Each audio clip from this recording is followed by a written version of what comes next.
Yeah, hi class. So I wanted to share this tool. It's a new tool to me. I think it's been around for a while. Um, it is the quick selection, the object selection tool. Well, this is 2022, so but it's been rolled out. It hasn't had a chance to really make it into the curriculum yet. So the way I understand it is, you open up your images, say for this still life assignment, and let me just make sure here that. I've got some images opened up. Let me see here. All right, and they're labeled kind of oddly. Okay, now I'm gonna create a still life web. I'll do web. I'll do web medium. Okay, and let's see. Let me just flatten this really quick because I don't like artboards. So let me go over here. Hold on a second. Okay, there we go. So this is going to be my still life. And again, this is just a very quick tutorial. So I'm going to subdivide the space. All right.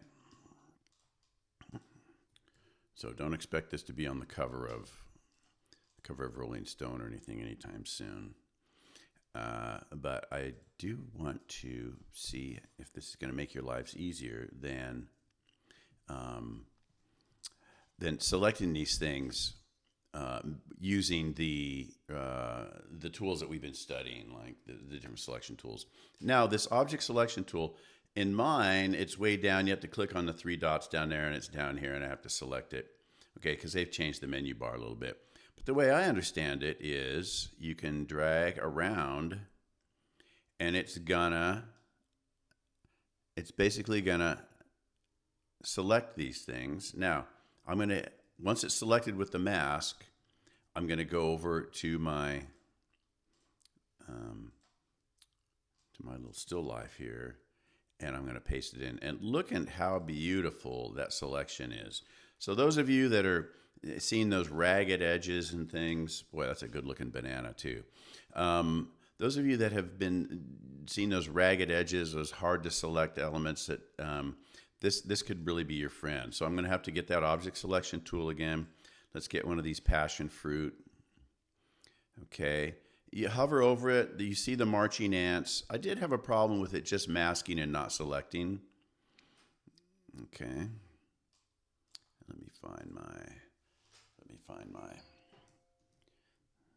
That's a lovely looking fruit, isn't it? Okay. So the object here is to get some. Let's see. Hold on. There's that. There's that. There's that. And here's one more. Let's get one more in there. Okay, so this is the passion fruit juice. So I've got my object selection tool. Okay, I'm going to drag around. It's really smart. It's going to say, oh, you mean that. It have the marching ants. You hover over it. Then I go back to my still life, and I paste it in. Now look how big it is. Now I do Apple T or Control T, depending on if you're at a PC or a Mac. And so I now can reduce the size of those. Now remember, if I want to enlarge and make these smaller, a lot of times I'll just duplicate this. I'll drag it down to this little plus icon, and I'll duplicate it, and I turn one off. And that means I can mess with this scan. Looks kind of scrunched to me, but maybe not. Maybe it was just the photo. So some of you, again, I don't want to get into a still life tutorial, but some of the still lifes I'm looking at, you are not developing a focal point. So remember, we want to land on a center of it. Remember the rule of thirds? We want to come in and around and land on something. We want to reference the edge. Okay, we want to play with scale. If all of these are the same size, then you want to go in and make some huge, some medium, and some small, and you can even have some go behind your subdivided space there, so you go back into space.